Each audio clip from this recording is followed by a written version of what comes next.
I had 4 5-star reads in the month of April. It was a great reading month. Let's talk about all the books.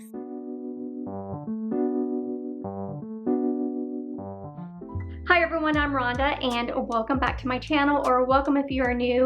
Today I'm going to go over all the books that I read in the month of April, and I have to say it was a fantastic reading month. I read some great books. There were some duds. I had a couple of 2-star books and I did DNF one book, and I'm actually pretty upset about it because it was a book I thought would be a 5-star read for me. So let's go ahead and get into some stats. My average rating was 3.77, which is really good. I read 7 romances, 3 YA fantasies, 2 literary fictions, who am I? 1 cozy mystery, and 1 general fiction.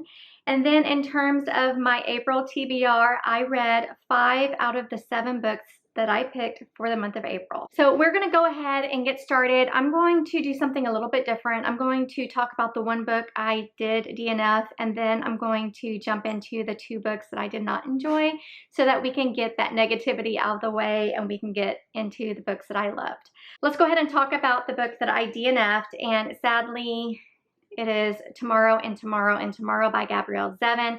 And I'm actually pretty bummed about this because my oldest daughter, Ruby, bought this for me either for Mother's Day or for my birthday. For those of you who don't know, my birthday is on May 23rd, so it's around the corner, and we'll just say I'll be 26 again. I'm gonna go with that. I'll be 26 on the 23rd. Anyway, so this book, you're following Sadie and Sam as they meet as kids and they bond over gaming, and then something happens where they have a little disagreement or fight, and they don't see each other again until they're at their 20s.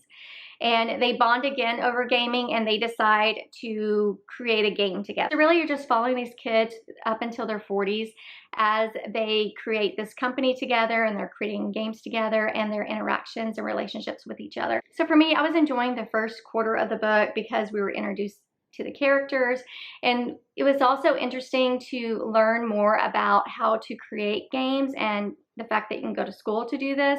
I found that very interesting. And then probably close to the halfway mark, I started to get bored, mainly because things started to get repetitive.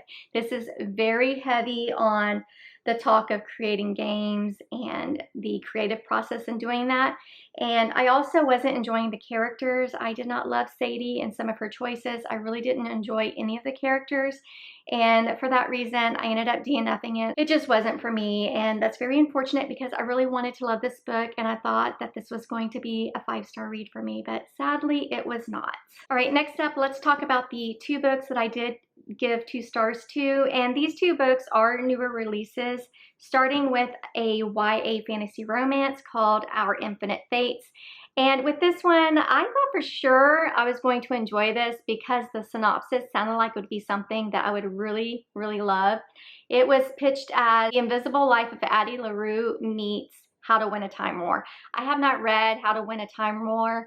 If you have, please let me know in the comments if it's something that I should read. But I did read Addie LaRue, and that was a 5-star read for me. That was one of my, I think, top 10 or top 5 books of 2024. And I thought for sure I was just gonna love this. Unfortunately, I did not. First off, whoever said this was like Addie LaRue is completely wrong. There is nothing in this book that's like Addie LaRue.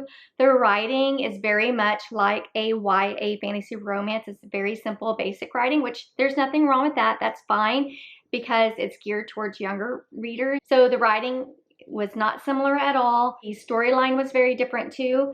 This is about 2 characters. First off, it's about reincarnation. So this is about 2 characters who spend a lifetime fated to be together.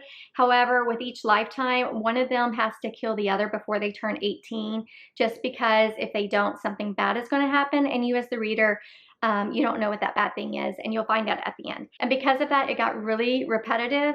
And then finally, the plot twist, when you find out why this is happening, I thought was a little silly and goofy, and it just wasn't for me. So I gave it 2 stars. It just did not hit the way I expected it to, like Addie LaRue did. All right, the last book that I gave 2 stars to is, and I hate this, but Great Big Beautiful Life by Emily Henry.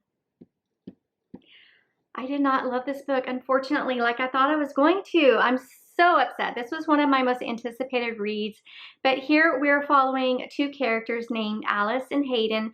Alice works at a magazine where she writes mostly gossip type articles about celebrities and famous people, and Hayden is a Pulitzer Prize winning biographer, and they are both competing to tell the story of this very well-known famous socialite slash heiress who kind of went in hiding, I think 10-20 years ago, and no one's really heard from her.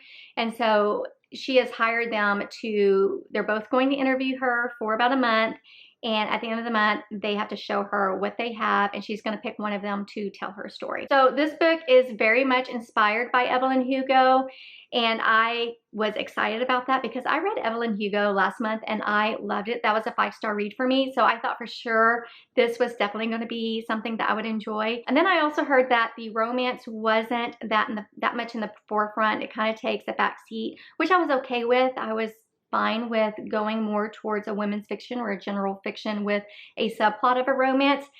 However, this is 50% romance, 50% about Margaret Ives. So they were kind of competing with each other on what was more important in the story, if that makes sense. So I was a little confused there. But really what I didn't like about it were two things. I did not enjoy the romance. The romance between Hayden and Alice. Number one, this is definitely a rivals to lover slash grumpy sunshine trope, and I love those, it's fine, but it went from rivals to lovers to physical very quickly. There was no banter, there was no pining, there was no emotion, there was no yearning, and I need at least one of those in a romance before you jump into the physical. The romance just didn't do anything for me. I did not enjoy that.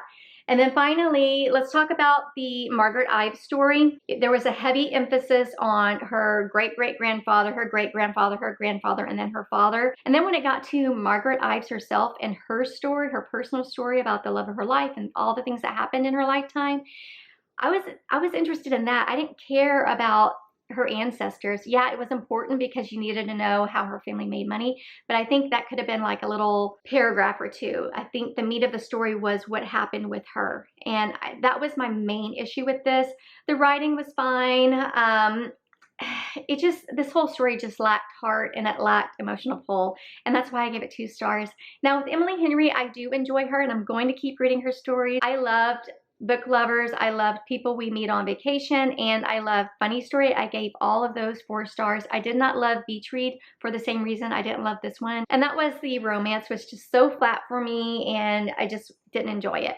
Now, as you can see, I do have Happy Place behind me. That is the one Emily Henry book I have not read, but I'm hoping to get to it this summer. Now let's talk about the books that I did enjoy. These are all of my 3, 4, and 5-star books, and the very first book that I read in April was Say You'll Remember Me by Abby Jimenez. I posted a recent reads video where I went into depth with this book a little bit more, so I'm just going to go very quickly over this one. But here you're following Xavier and Samantha, and they have a really interesting meet cute where they kind of start off on the wrong foot, and they ended up going on this really epic date only to find out that Samantha needs to move back home to take care of her mother who has Alzheimer's. So they're trying to navigate these dating waters of having this long distance relationship. And I gave this book 4 stars. I really enjoyed it. I thought it was sweet. I love the rom-com moments. Abby Jimenez does a great job at just finding these everyday moments and making them funny. And I was laughing and giggling through most of this. The reason why I gave it 4 stars is because I was expecting, just for the summer, I was expecting this book to be more of an emotional read, and unfortunately it didn't. I am a book crier. I cry in almost every book. If you tug on those heartstrings just a little bit, I'm going to start crying, but I didn't cry at all in this one. But this was still a good book. I enjoyed it and I gave it 4 stars. Okay, sorry, I had to change my memory card so the angle might be a little different. But the second book that I read in the month of April that one of you got me to read is Adelaide by Genevieve Wheeler. I don't know why I waited so long to read this. This was my first 5-star read of the month of April. It's one of 4, and I loved this book so much. This book completely resonated with me. It was beautifully written, and it was just so relatable. And this one is a little complicated to talk about, but it's about Addie, who, you know, she's struggling. And she meets this guy and she thinks that they are fated to be together, and she is so invested in this relationship, but he only gives her pieces of him. He doesn't always call when he's supposed to. He doesn't always make plans with her. So really, that's all you need to know about this. And this is a book that I really wish that I read when I was in my 20s, just because I saw a lot of myself in Adelaide. I definitely gave certain guys I was dating more time than I should have, or I invested more into a relationship than I should have, just like Adelaide. But this book just really captures the complexities of falling in love and being in love, and that sting of the inevitable heartbreak that a relationship might bring. And it also really carried the weight of navigating all of this while trying to deal with your mental health. So I really think this book captures all of that very, very well. And I would absolutely recommend this to everyone, especially if you're young and you're going through the dating waters. And thank God I'm not dating anymore, because I cannot imagine trying to date in this day and age. It was difficult when I was doing it, and I can't even imagine what it's like now. But if you're dating, or even if you're my age, if you're in your 40s, if you're middle age, this is a good book to read, because you can look back onto your 20s and see yourself in Adelaide. So this was a wonderful book. I gave it 5 stars. So the next book I read is a contemporary romance, and that is The Passion Project by London Sperry. This is another book that I featured in that recent reads video, but here you're following Bennett and Henry. And Bennett is grieving the death of her ex-boyfriend. She's living in New York City, and she's really struggling to the point where she has pretty intense depression. She's finding it hard to take a shower, wash her hair, take care of herself, finish school, get a meaningful job. She's just going through the motions of life, basically. And with her friend's help, she joins this dating app because she thinks she might be ready to start dating again. And she sets up a date with this guy named Henry that she meets on this app. Well, she's not ready, and she ends up standing him up. And things happen, and Henry and Bennett end up meeting each other again. And Henry sees what's going on with her and says, you know what, I want to be your friend. I want to help you, because right now what you need is a friend. And so they end up hanging out together and going through New York and doing fun things together, because he wants to help her find her passion.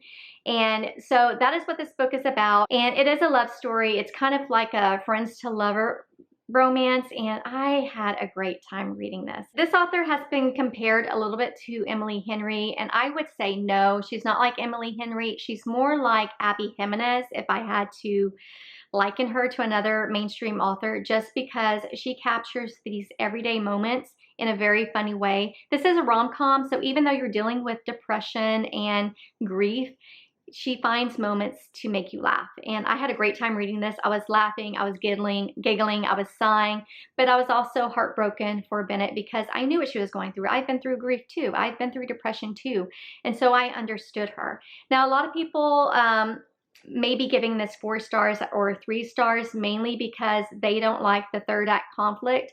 Henry is done dirty, and I absolutely agree with that. However, I didn't knock any stars off this book because I understood Bennett so well, just because when you are grieving to the point where you're in depression,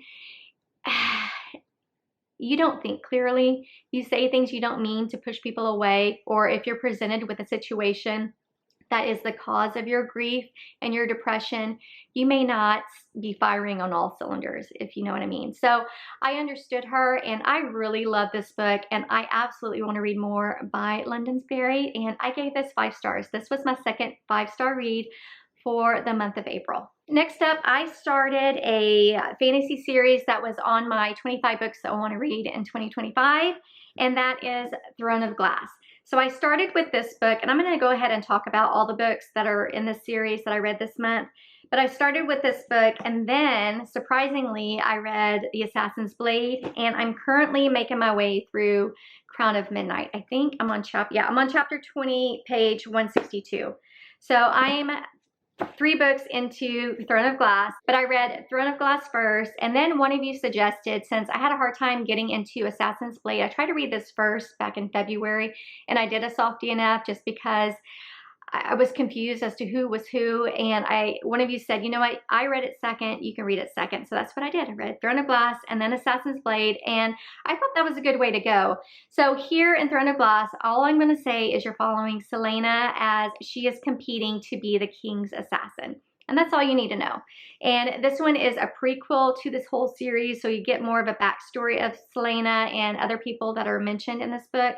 And these two books are 3-star reads for me. I enjoy them. I had a great time.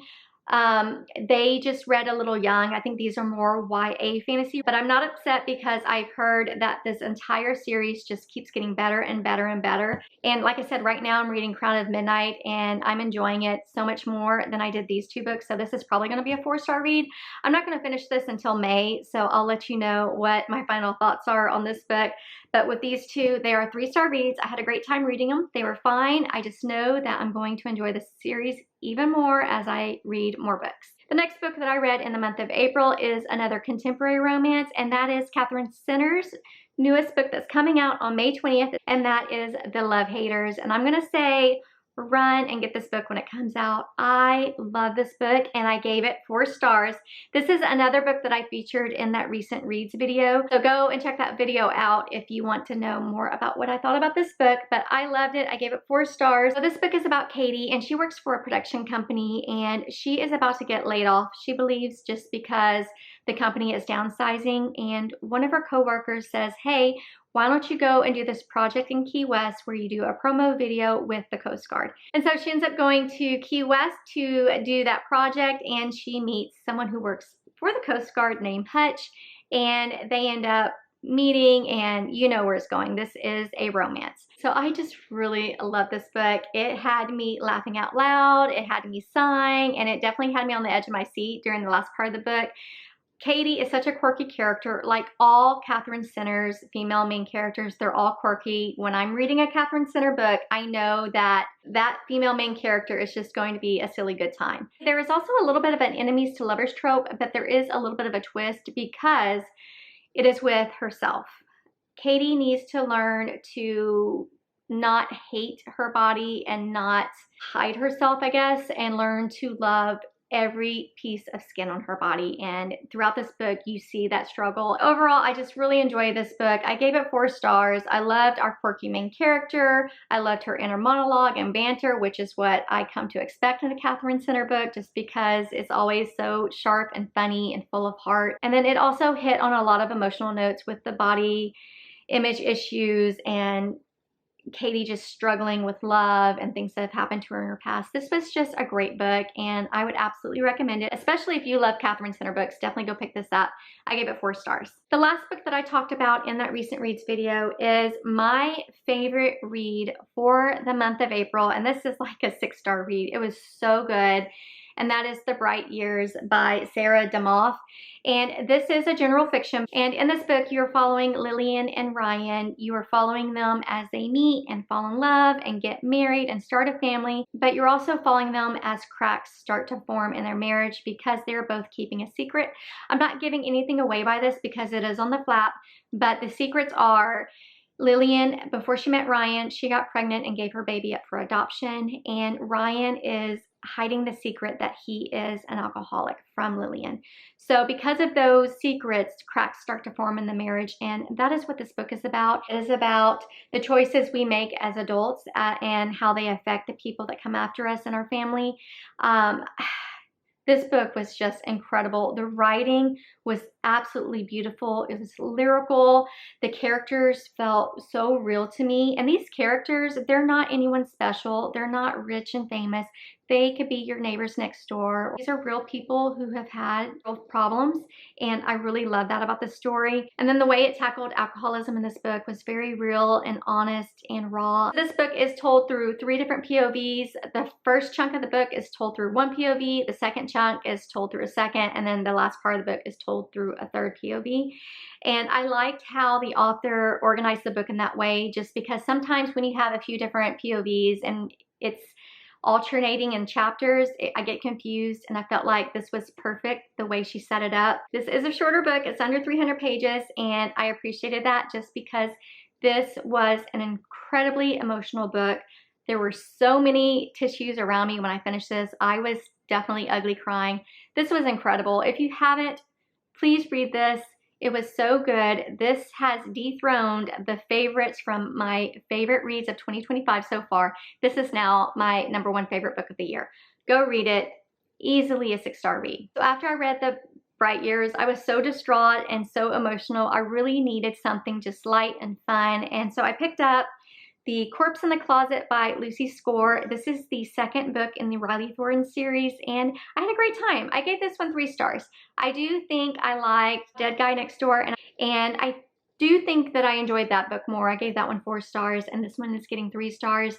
But in this series, you're following Riley Thorne, who is kind of like a reluctant clairvoyant, and she uses her power, I guess, to help solve crimes. So in this book, it's very similar to that first book. You're back with Riley Thorne and her boyfriend, who is also a private investigator, and they're trying to solve another homicide with Riley Thorne's superpowers. And just like with that first book, I had a great time. It was fine. I did enjoy that first book a little bit more. This one did feel a little bit repetitive, and it also ran a touch long, but I loved just the quirky and chaotic nature of Riley Thorne. I also loved that the entire main cast from that first book came back. They are all silly and funny and quirky, and it's just a good time. If you just want a book that is silly and fun and a book where you can laugh, then I would say definitely pick up the series. I'm having a great time reading it, and I'm definitely going to continue with the series. And Corpse in the Closet, the second book in the Riley Thorne series, is getting 3 stars. Next up is the first book in a cozy mystery series that I have had my eye on, and that is Live and Let Chai by Bree Baker. This is the first book in the Seaside Cafe mystery series, and I love this book. I've been wanting to get into cozy mysteries, like these little mass paperback cozy mysteries, just because they look so cute and I feel like I would enjoy them. I did try reading one last year and I didn't have a good time with it, but I think it was because I read a book that was in the middle of the series.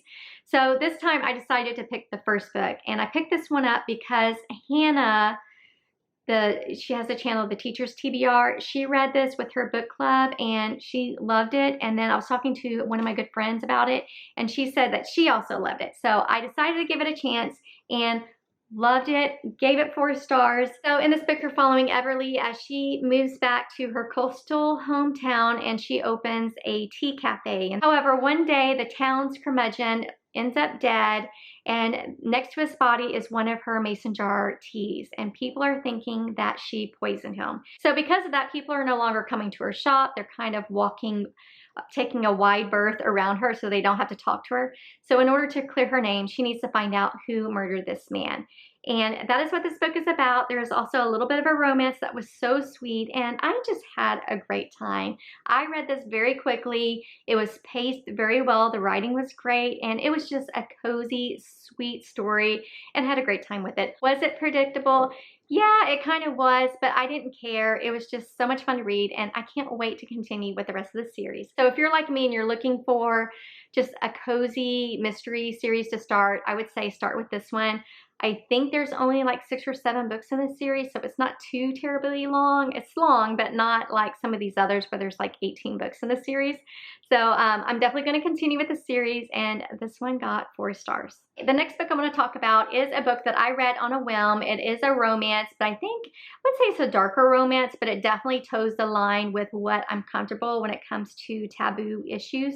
But that book is called Sunday Morning by Joel E. And this is a contemporary romance, and here you are following Sarah, and she is the oldest of 3 daughters, and they live in this small town, and she is the preacher's daughter. So she's being raised in this very devout and strict household, but Sarah is expected to marry her high school boyfriend named Matt. And Matt's family and Sarah's family are close, they're family friends, and they're just expected to marry. However, one day while she's at church on Sunday, she sees that Matt's older brother Isaac has gotten out of the military. He has moved back to the small town and back home, and there is an instant attraction. So this book is a little bit taboo, and I'm not always comfortable with those type of books, but it's dealing with boyfriend's older brother, and there's also a little bit of an age gap.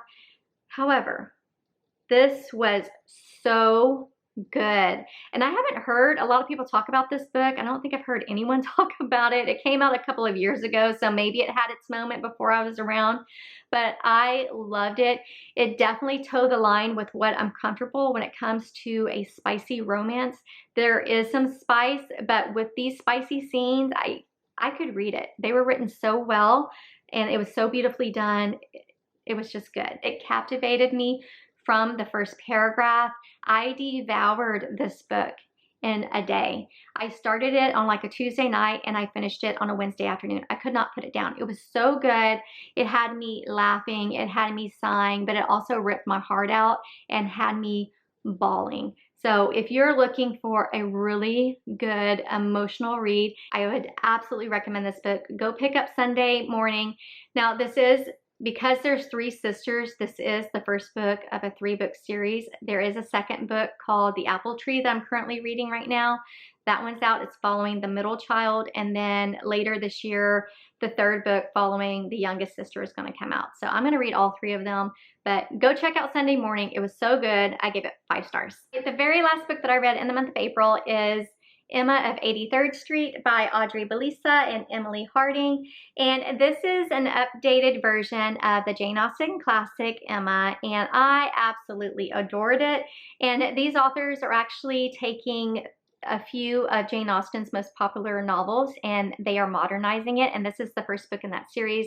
There is a second book that's out now, and they're going to have a 3rd one out, if not late this year, I think next year, I'm not sure. But here we are following Emma's story, and I don't think I really need to get into what this one is about. It is just a modern, updated version of Jane Austen's Emma, where you're following Emma, who is matchmaking, and she has this friend who's from Ohio. She is actually a classmate of hers, and she's trying to set her up with various men and it's not working out. So this was just a really good time. It was just a fun modern take on the original Emma. Also too, I think that the authors did a great job of keeping the original heart of the story. Characters' names are also very similar, like Knightley is named George Knightley and Emma's last name is Woodhouse, and the characters are very, very similar to the original. This book in itself was just a sweet and slow, and I mean slow burn. Nothing happens between Knightley and Emma until this last bit, and I loved every bit of it. I loved the pining that these two had for each other. I loved the yearning. What I didn't like about it was around the end, it started getting spicy, and I didn't think this book needed it. I didn't think this book needed these really spicy scenes, but I loved the process in getting there. I loved the love story, and I loved the push and pull that they had with each other. It was so well done. So if you're looking for a new series to start, or especially if you're looking for a summer romance set in New York City, absolutely pick up this book, and I cannot wait to continue with the rest of the series. But I gave this 4 stars. So good. All right, my friends, these are the 14 books that I read in the month of April, and just like I said in the intro, I had a great reading month. I had 4 5-star reads this month, which I was not expecting. I also found one of my new favorite books of the year, and that is The Bright Years. That is obviously my favorite book of the month, but right now it is my #1 book of 2025. So if you have not read that book, and if you can only pick one book from the stack of books to read, I would absolutely say go read that one. Incredible, incredible, incredible. Anyway, if you have read any of these books, please let me know in the comments if you agree or disagree with my reviews. And then also let me know what books you read in the month of April, and let me know what your favorite one was. Don't forget to like, subscribe if you haven't already, and I'll see you in the next video. Bye.